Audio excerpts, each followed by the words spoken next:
Hey, sunshines. So we're going to do a couple of micro proofs, really short proofs using midpoints and bisectors. It's just about practicing using the definition of midpoint and the definition of bisect. So to bisect means to cut something in half. The midpoint is the point that bisects a segment. So a midpoint is a bisector. You're just using whichever piece of information you're given. So definition of whichever keyword you have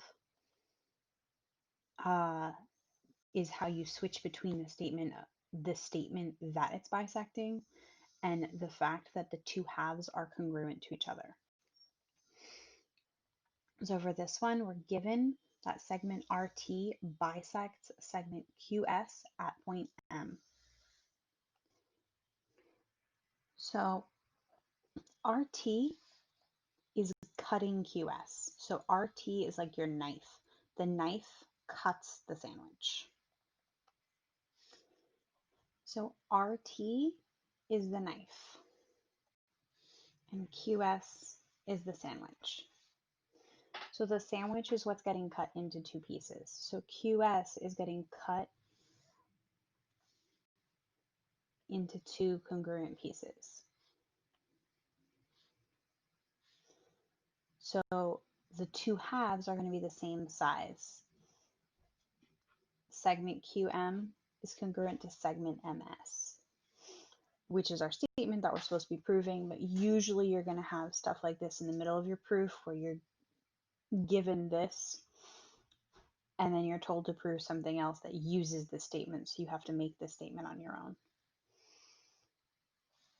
But because of that bisection, I know that these two pieces are the same size, so I can make that statement. And that's true because that is the definition of a segment bisector. A segment bisector cuts it into two congruent pieces.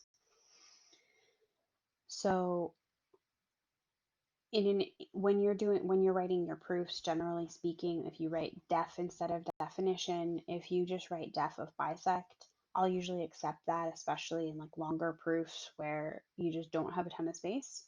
But for these proofs especially, it's better to be, you have plenty of space, you only have one line, please use the whole phrase. But then obviously be careful.